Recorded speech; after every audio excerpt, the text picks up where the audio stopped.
Cerita diawali pada tahun 2142 ketika sebuah pesawat peneliti milik perusahaan Wayland terbang di antara puing-puing pesawat serupa yang hancur entah kenapa, di mana mereka menemukan sebuah batu angkasa yang setelah dibawa ke stasiun pusat dan diperiksa oleh para peneliti, ternyata batuan itu berisi sesosok makhluk yang tidak asing di mata kita semua, bukan kadal, toke, ataupun ganggarangan, melainkan seonggo alien dengan posisi ngaringkuk akibat katirisan.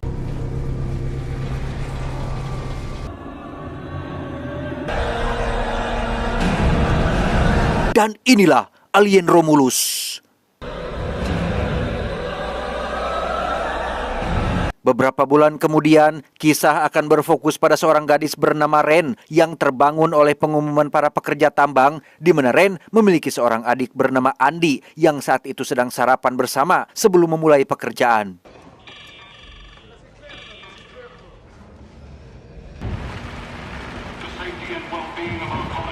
Diketahui jika Ren dan Andi tinggal di sebuah planet bernama Jackson Star, planet yang berjarak kurang lebih 65 tahun cahaya dari planet Bumi, sangat jauh dan sangat mustahil dijangkau apabila memakai kendaraan konvensional, kecuali Anda teman dekatnya Doraemon. Nah, Ren dan Andi dan semua orang yang ada di sini adalah para pekerja tambang yang terikat kontrak dengan perusahaan Wayland untuk menambang sumber daya alam di planet ini, di mana Ren sendiri tampak sangat gembira setelah ingat jika masa kontraknya sudah hampir habis karena ia dan Andy punya cita-cita untuk pergi ke sebuah planet bernama planet Ifaga yang diketahui memiliki kondisi hampir sama seperti planet Bumi. Full name and occupation, please. Marie Rains Cardy, ma'am. I met my quota and I should be free to go now. I'm sorry, but you're not eligible for contract release yet. Dan alangkah terkejutnya Ren saat petugas berkata jika masa kontraknya ditambah jadi 5 tahun lagi. Hal itu disebabkan oleh sebagian pekerja yang banyak mengundurkan diri. Sehingga apa mau dikata, Ren harus mengubur keinginannya untuk bisa pergi ke planet Ifaga dalam waktu dekat ini. Unfortunately, quotas have been raised to 24,000. Grateful for your ongoing service. Dan ya, Ren lagi-lagi harus dibuat kesal dengan para bocil yang mengganggu Andi adiknya, di mana Andi ini ternyata bukan manusia asli, melainkan robot humanoid alias manusia buatan yang diberikan oleh mendiang ayahnya untuk menemani Ren agar tidak kesepian.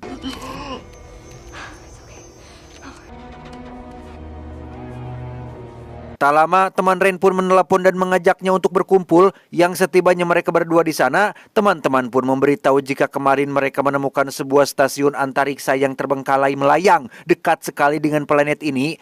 Mereka sangat yakin jika stasiun antariksa sebesar itu pastinya memiliki kapsul cryosleep alias kapsul tidur yang biasa digunakan untuk melakukan perjalanan panjang. Dengan fakta bahwa semua orang ingin pergi ke planet Ifaga, teman-teman pun punya ide untuk mencuri kapsul tersebut agar bisa melakukan perjalanan menuju planet Ifaga tanpa harus menunggu masa kontrak kerja mereka habis. Why are we all sitting around here waiting for travel permits that they're never going to give to us? Before someone else does. You guys are insane. Alasan kenapa mereka mengajak Ren adalah sebenarnya bukan karena Rennya, tapi lebih kepada si Andinya. Andi ini ternyata adalah satu dari sekian banyak robot humanoid yang diproduksi oleh perusahaan Wayland dan diketahui memiliki akses tak terbatas ke semua hal yang berhubungan dengan ciptaan Wayland. Nah, mereka membutuhkan Andi untuk membuka akses masuk menuju kapsul tersebut karena hanya Andilah satu-satunya orang, satu-satunya manusia buatan yang dapat melakukannya.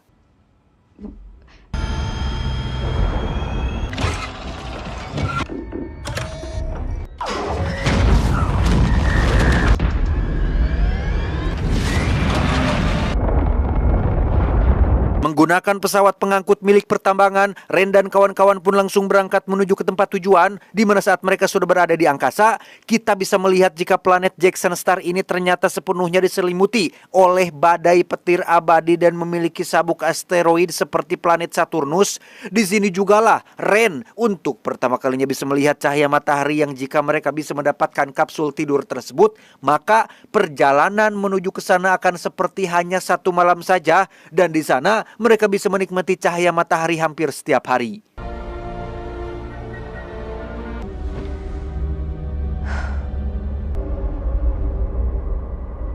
Setelah berada cukup dekat dengan stasiun antariksa yang dituju, mereka baru sadar jika stasiun itu bergerak mendekat ke arah sabuk asteroid yang sepenuhnya diisi oleh batuan angkasa, yang setelah dikalkulasi menggunakan komputer, stasiun tersebut akan mengalami benturan dalam waktu kurang lebih dari 36 jam. Sehingga itulah waktu yang mereka miliki untuk mendapatkan kapsulnya sebelum stasiun itu hancur oleh cincin planet tersebut.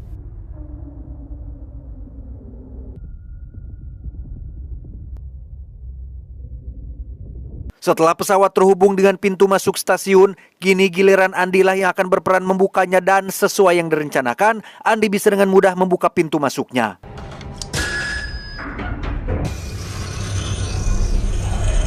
Ditemani oleh dua teman Ren, yaitu ada Tyler si kalem dan Bejon si gerengseng. Andi akan masuk ke stasiun untuk mencari kapsul tidurnya. Di mana saat mereka sudah masuk ke sana, Ren dan kawan-kawan pun baru sadar jika stasiun ini memiliki sistem keamanan otomatis berupa generator sistem gravitasi yang akan menyala dan mati dengan sendirinya.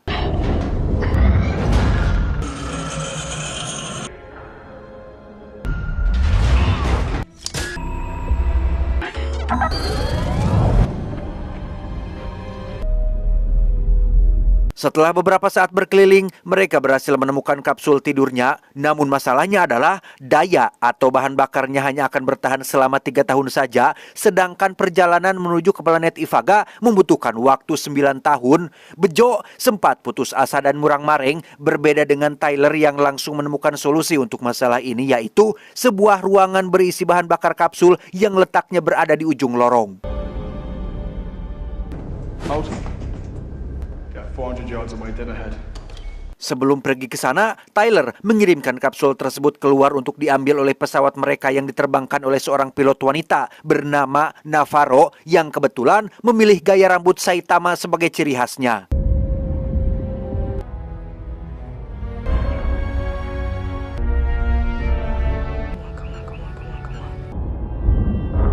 Di saat yang sama, adik Tyler yang bernama Kai pun mendadak muntah angin lenca yang setelah Ren telusuri, ternyata si Kai ini sedang hamil muda hasil hubungannya dengan seorang gadun, di mana Kai sengaja menyembunyikan hal ini karena takut dimarahi oleh Tyler kakaknya. Oh, girl.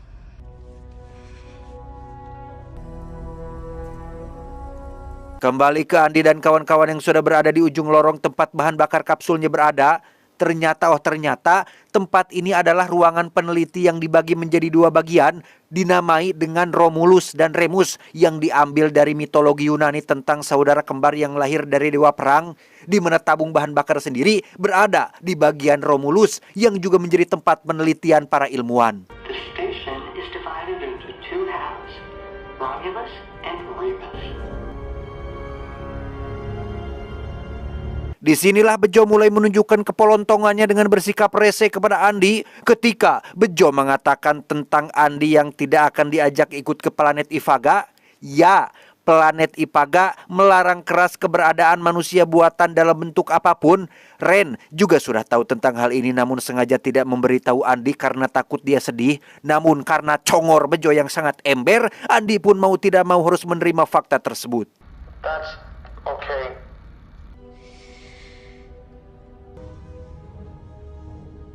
Tiba di lab Romulus, Bejo menemukan alat sengat listrik yang tergeletak begitu saja, di mana saat Bejo iseng membuli Andi menggunakan alat sengat tersebut, tiba-tiba It's a joke. Well, watch out. ya, Bejo nyaris terjatuh ke dalam lubang yang sepertinya diakibatkan oleh tumpahan cairan kimia berbahaya. Namun yang mengejutkan adalah ada seonggok manusia buatan sama seperti Andy tergeletak mati dengan kondisi setengah badan.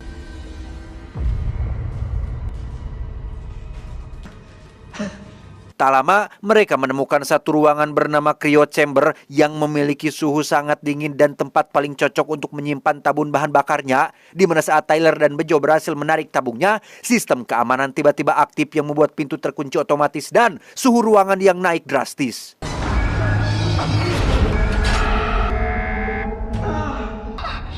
What's happening? Andi sempat mencoba membuka pintunya tapi gagal sehingga Ren dan Navarro pun mau tidak mau harus turun tangan langsung membuka pintu tersebut dari luar.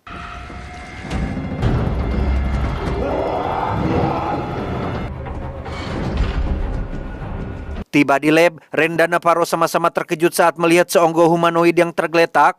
Ren jadi punya ide untuk mengambil chipset atau hard disk atau apa tuh ya namanya, kartu memori merenya, untuk nanti dipindahkan ke Andy agar punya akses membuka pintunya. Di mana pada saat yang sama, Navarro justru menemukan sebuah alat berupa lampu sinar X yang biasa digunakan untuk melihat kondisi tubuh bagian dalam. Whoa, sick. Ketika Tyler dan Bejo masih sedang mengambil tabung bahan bakarnya, Andy sendiri pergi ke bagian belakang dan menemukan puluhan spesies yang sengaja dibekukan. Namun sepertinya spesies-spesies ini akan bangun seiring dengan meningkatnya suhu ruangan.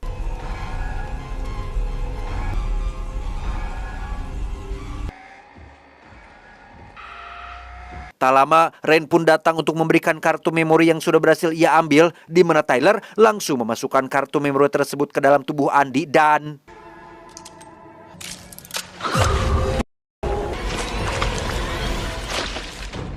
Ya, celakalah mereka semua ketika spesies ini bangun dan masuk ke dalam air, sehingga terjadilah ketegangan luar biasa saat Tyler dan Bejo harus bertahan hidup dari para spesies yang berusaha lompat ke wajah mereka.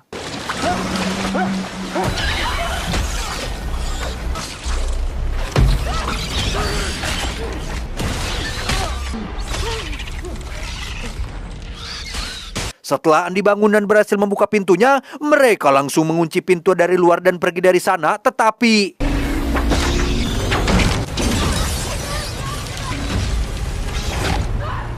Ya, satu alien berhasil loncat ke wajah Navarro, di mana saat mereka berusaha melepaskannya, ekor makhluk itu malah semakin mencekik lehernya. Di tengah kebingungan itu, Andy tiba-tiba menjadi sangat cerdas dengan mengatakan bahwa makhluk itu sedang menghirup oksigen melalui tubuh Navarro, yang mana pengetahuan Andy ini didapat dari kartu memori yang tadi juga ia telah pasangkan, yang juga telah meningkatkan sistem motorik pada tubuh robotnya. That new module didn't just upgrade my credentials.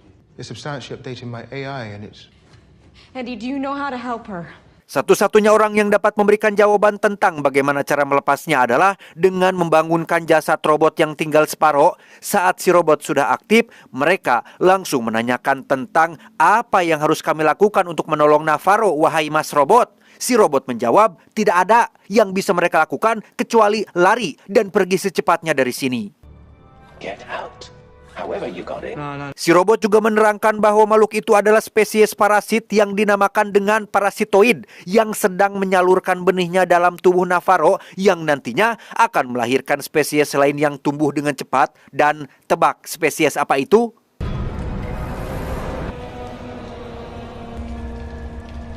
Ya, itu adalah Xenomorph XX-121 alias alien yang kita kenal selama ini. Si alien telah menimbulkan kekacauan yang menewaskan semua kru pesawat sampai akhirnya pihak keamanan datang menembaki tubuhnya, menggantungnya di atas plafon. Darah yang mengucur dari tubuhnya ternyata adalah zat asam dan menimbulkan lubang pada lantai. Dead. Only to trigger its swan song. You dead. But tak lama, Ren terbesit sebuah ide untuk membekukan ekor si parasit menggunakan tabung bahan bakar kapsul, di mana cara itu akhirnya berhasil membuatnya terlepas hingga Navarro bangun dari pingsannya.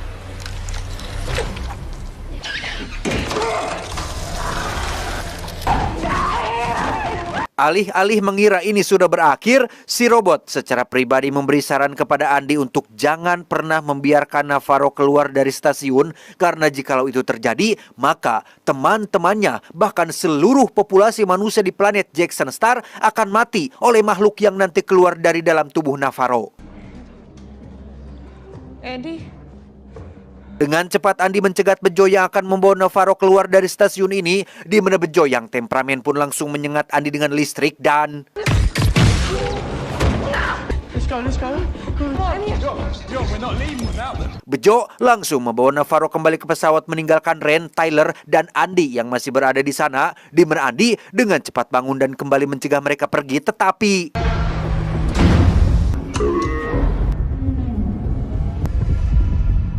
Ya, Bejo yang keras kepala nekat meninggalkan mereka bertiga di stasiun demi hanya untuk menyelamatkan Navarro yang sebenarnya sudah sekarat. Di mana Kai yang baru bangun bobo pun langsung menghampiri Navarro yang tiba-tiba mengerang kesakitan. Penasaran dengan apa yang bergerak-gerak di dalam tubuhnya, Navarro pun menggunakan lampu sinar X untuk memeriksa dan...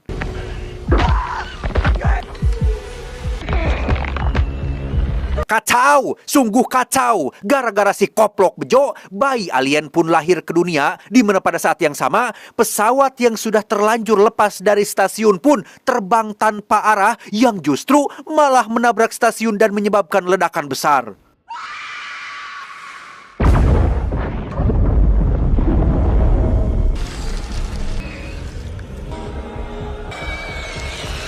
Akibat ledakan itu, stasiun pun bergerak lebih cepat menuju sabuk asteroid. Benturan yang tadinya akan terjadi dalam 36 jam, kini menjadi sekitar 46 menit lagi. Sehingga, bejo, gara-gara ente semuanya menjadi kacau, cok.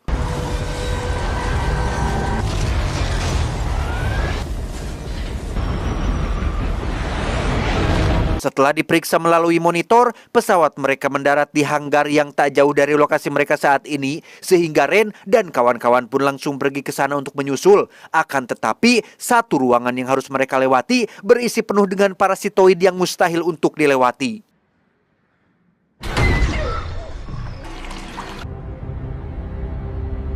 Andi dengan pengetahuan barunya memberitahu jika parasitoid itu tidak memiliki mata dan mendeteksi manusia melalui suara dan hawa panas, sehingga satu-satunya cara untuk mereka bisa lewat adalah dengan berjalan secara perlahan, tenang, dan tanpa menimbulkan suara.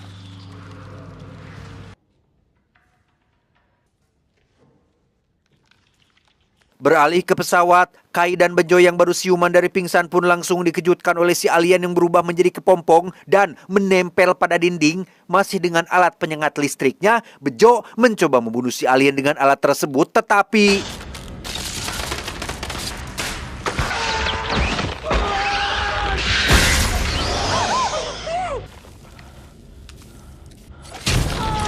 Ya, mamam, Bejo si beban menjadi orang pertama yang mati, di mana Kay yang tak bisa membuka pintu pesawat pun menghubungi Tyler kakaknya melalui telepon tanpa tahu jika saat ini Tyler sedang berada dalam situasi krusial yang menuntutnya untuk tetap tenang.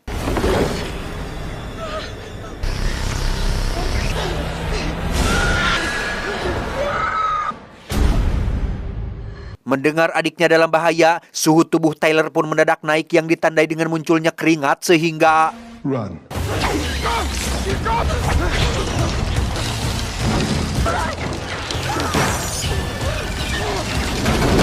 Ya, mereka bertiga berhasil selamat berkat Andi yang menutup pintu dengan akurat, di mana Kay sendiri harus berjuang sendirian dalam detik-detik menegangkan ketika si alien yang sudah dewasa berjalan tepat di atasnya.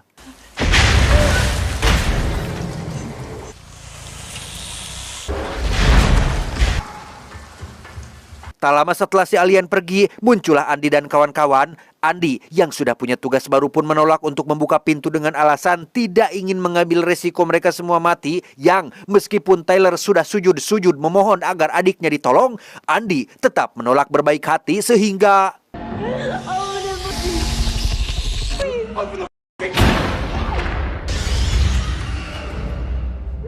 Entah bagaimana nasib Kai sekarang, Andi membawa Tyler dan Ren menaiki sebuah lift cepat menuju laboratorium Romulus yang berada di dasar stasiun untuk diperlihatkan dengan kenyataan yang sesungguhnya.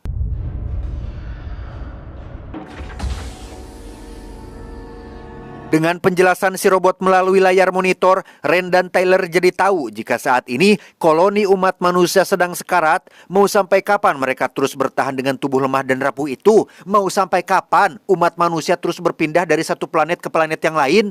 Ya, itulah landasan utama perusahaan Weyland didirikan setelah menemukan spesies makhluk luar angkasa yang disebut dengan Xenomorph. Perusahaan Weyland berambisi untuk menciptakan manusia generasi terbaru yang bisa tahan terhadap kondisi ekstrim seperti cuaca, suhu, oksigen, panas, dingin, tahan penyakit, tahan banting, tahan diledekin, tahan gunjingan tetangga, dan lain-lain. Menggunakan sampel Xenomorph alias alien, para ilmuwan melakukan eksperimen untuk menciptakan serum yang dapat membuat, merubah, mentransformasi tubuh manusia mengalami peningkatan secara fisik dan kecerdasan. I've turned it into the miracle Mr. Weyland died searching for. Set-01 contains the genome responsible for the Hasilnya, inilah serum yang sedang dipegang oleh Andi, berisikan zat atau senyawa yang dapat mempercepat evolusi, sehingga orang yang disuntik serum tersebut akan mengalami peningkatan fisik, evolusi yang cepat, meskipun pada kenyataannya belum pernah diuji coba langsung pada manusia. We simply cannot wait for evolution anymore. Tugas baru Andy sekarang adalah membawa Ren dan Tyler keluar dengan selamat dari stasiun. Ia memberikan senjata api yang sebenarnya tidak untuk digunakan karena kita semua tahu darah alien akan berubah jadi asam yang bisa menimbulkan kebocoran stasiun, sehingga senjata itu digunakan hanya untuk sebagai ancaman terhadap alien yang juga memiliki rasa takut.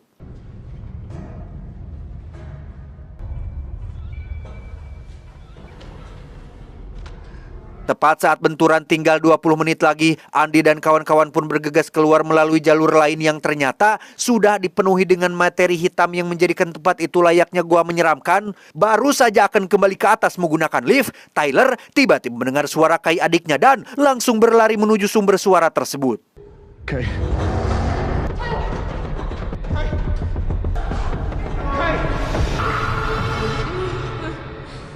Kai ternyata masih hidup dan sengaja ditempel pada dinding untuk dijadikan sebagai inang nantinya. Melihat kondisinya yang sekarat, Andi sempat menawarkan serum tersebut untuk disuntikan, namun Ren masih penuh keraguan dan melarang Tyler melakukannya.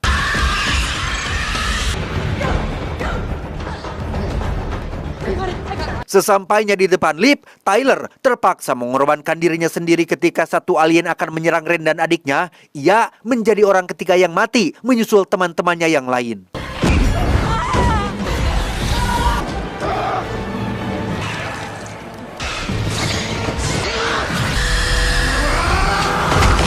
Tak lama, Andi juga diserang dari belakang yang membuat tubuhnya mengalami error, sehingga Ren bergegas membawa Kai naik ke dalam lift menuju ke lantai atas. Dalam perjalanan ke sana, Ren yang melihat Andi dari layar monitor pun jadi merasa kasihan dan tak tega jika harus meninggalkannya sendirian, sehingga Ren menyuruh Kai untuk pergi duluan sembari dititipkan serum tersebut.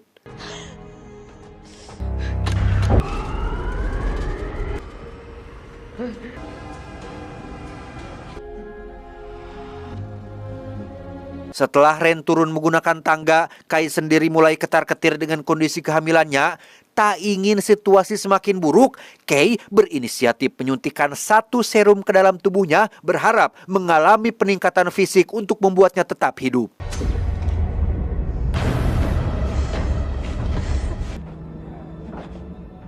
Kembali ke Ren yang sudah sampai di bawah, ia dengan cepat mengeluarkan modul atau chipset yang tertanam pada lehernya, di mana saat Andi sudah sadar, lagi-lagi timbul masalah ketika sistem gravitasi aktif, sehingga dengan fakta bahwa semua objek akan melayang, Ren bisa menjadi leluasa menembak semua alien tanpa harus takut mengalami kebocoran pesawat.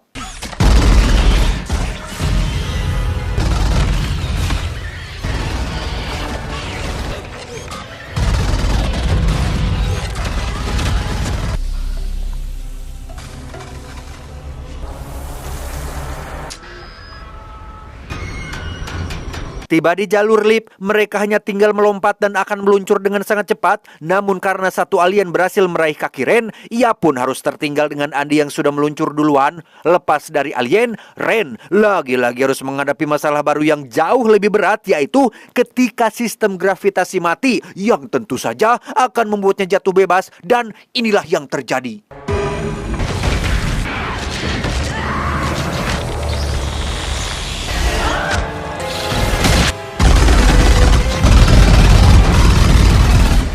Berkat Andi, Ren pun berhasil selamat dan mereka berhasil mencapai pesawat. Tepat saat stasiun akan mengalami benturan, Ren sudah lebih dulu berangkat dan berakhir sudahlah mimpi buruk ini.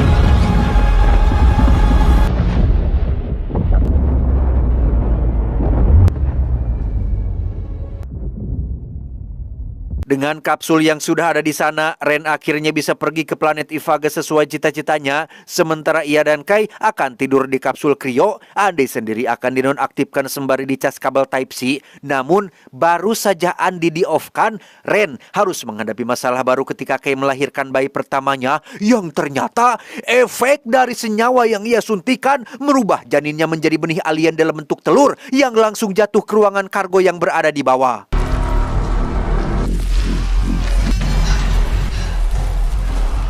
Saat Ren memeriksanya ke bawah, telur itu sudah terbuka dengan isinya yang sudah tidak ada. Di saat yang sama, Andi akhirnya aktif secara otomatis dan menemukan Kai sedang kesakitan di samping kapsul yang ketika ia menoleh ke belakang, tiba-tiba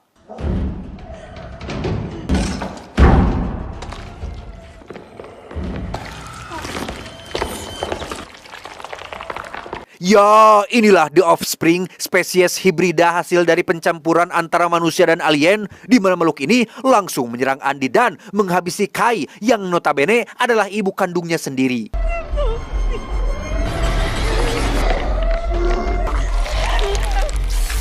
Tak lama, muncullah Ren dengan senjata tabung pendinginnya. Alih-alih menyakitinya, justru malah Renlah yang harus mengalami teror mengerikan ketika The Offspring berjalan mendekatinya.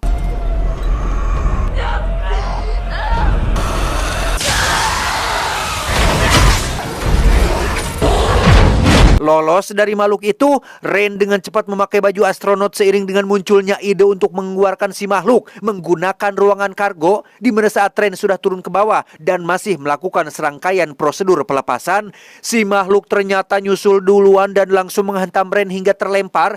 Melihat zat asam yang berada dalam telur, Ren pun terpikir untuk memanfaatkannya dan inilah yang terjadi.